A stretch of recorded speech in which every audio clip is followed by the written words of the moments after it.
Congratulations, you have been appointed to your new role as a manager. You'll now be managing a multicultural team with different educational backgrounds, competencies, and ambitions. Your goal now is to meet the team's targets that will contribute in achieving the organization's strategies.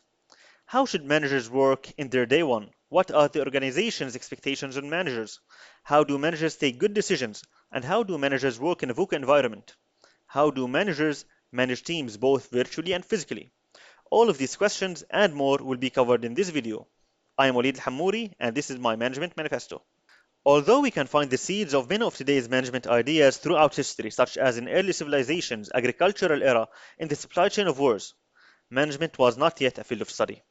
Managerial roles arose in the beginning of the second industrial revolution, which is mass production, where factories were full of workers performing tasks repeatedly.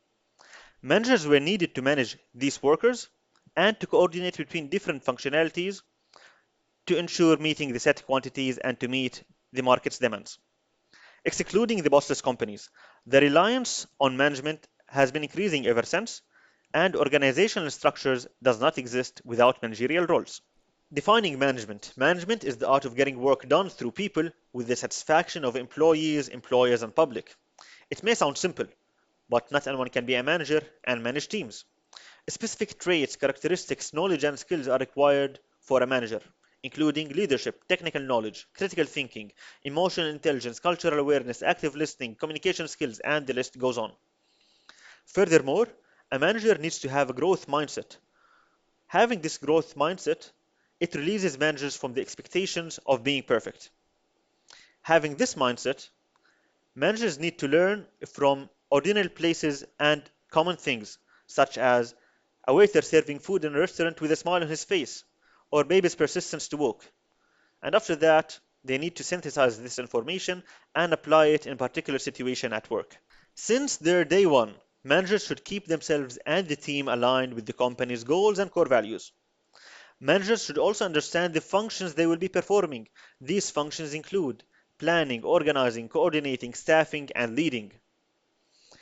With their experience and knowledge, managers will be portrayed to be able to take control of situation, set direction, and drive performance.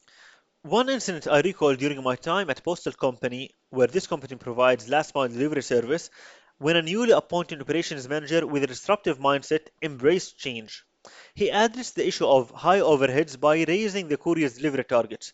This has led the couriers to take extra hours to reach their targets without getting paid for these extra hours, which was, of course, intolerable for them. As the new week started, couriers went on strike and deliveries has stopped across the city. First, the operations manager went through the previous week's report that showed couriers' performance, where some of the couriers have met the new targets without working extra hours. After that, he has conducted a meeting with the couriers, had their inputs, understood their concerns, and it was concluded that the areas weren't disputed fairly among couriers, which resulted that couriers with small delivery areas and low traffic achieved their targets, meanwhile other couriers haven't. A whole exercise of revamping the routes has taken place, and the overall new delivery target stayed the same. Operations Manager has also introduced incentives for couriers who over-deliver.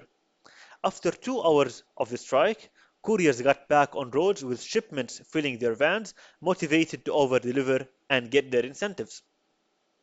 This incident has shown the operations manager has set direction by reducing the cost, taken control of the situation, and drove performance. Promoted or newly hired managers need to be aware of the management paradox, which is growing organizations require management, but people don't like to be managed. There are two types of management: micromanagement and macromanagement. Micromanagement is considered to be as a costly management style.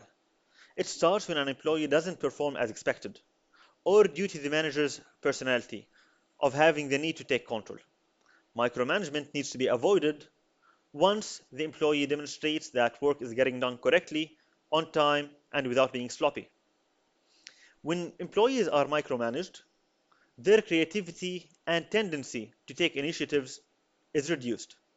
On the other hand, macromanagement is about setting direction and clear expectations, providing training and resources, and defining how performance will be measured. This creates an environment that fosters creativity and taking initiatives.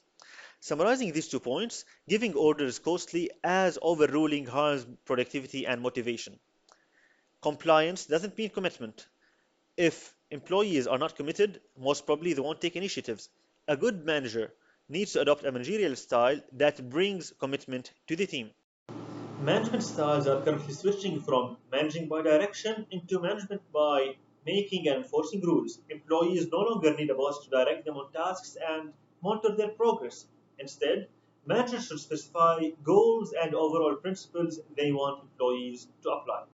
Working in the largest consulting firm in the world, Accenture, where it has 710,000 employees across the globe, they're providing vast amount of training materials and resources aiming to minimize micromanagement, which is costly. Instead, they're adopting the new management style, which is making and enforcing rules. For instance, consultants need to have their hours charged on projects to ensure that they're being utilized as an asset. Consultants that have low chargeability are considered as red alerts in the practice, where senior managers and directors will deep dive for the reasons behind that. It might be due to their poor performance in previous projects, or skills they lack, or even lack of projects that they can fit in. In order to maintain high chargeable hours, consultants need to have good reputation by maintaining high performance in projects and by maintaining also good communications with managers and senior managers in the practice, and lastly, keeping their resume updated in portal. As the world is changing rapidly, working environments are becoming more VUCA. Consequently, it's becoming harder for managers to make good decisions and manage teams. COVID pandemic has revamped the working styles, where it forced organizations to work virtually and adopt digitalization. Corporates that haven't accommodated to these changes face severe consequences, and some of these corporates are even left behind. Furthermore, war in Ukraine has severely impacted the supply chains across the globe, where it even resulted in creating a more VUCA environment. Managers are adopting agile leadership style, where one of its values is to respond to change rather than following the plan. This style is becoming prominent, especially in these VUCA days. For successful agile transformation, managers should set strategies and ensure execution. There are 3 principles for successful agile transformation: deciding on an action, committing to it, and supporting it. Referring to Alexander's strategy, where he has burned the boats, forcing his army to fight the battle, which consequently led to his victory, I recall another incident happening with the same operations manager, when the corporate was adopting digitalization and launched an application for couriers to perform the deliveries using their smartphones. Sticking to their old habits and being resistant to the change, couriers wanted to deliver the shipments using the printed manuals. Until the day the operations manager has taken the printer's cable and went to his office, leaving the couriers with no second choice. There was a remarkable improvement in the courier's performance after only a short period of time. During these days, virtual working is becoming more ubiquitous. Managers' goal is to leverage the strength and manage the challenges in virtual teams. There are 3 obstructions to virtual teams' performance: physical distance, operational distance, and affinity distance. Managers need to mainly focus on the affinity distance as it has the greatest effect and impact on innovation and teams' outcomes. Affinity is a psychological category where it can be found in both virtual and traditional workplaces. It's the experience of emotional disconnection and isolation emerging among team members when they feel they have no personal relationships or they don't really belong to the rest of the team.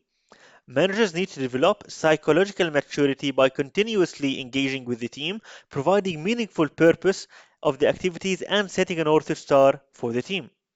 This results in building a meaningful and effective relations and a deep sense of a human connection. In the 1980s, companies were embracing the adoption of continuous improvement and lean management, which enhanced their processes, improved their quality, and reduced costs as well. A study shows that by 2025, 20 billion devices will be connected, which is approximately 3 times the world's population. So organizations need to adopt digitalization to survive. The baseline of a leadership team needs to be technologically savvy, where digitalization provides resilience for organizations to rebound and come back effectively by providing information and transparency.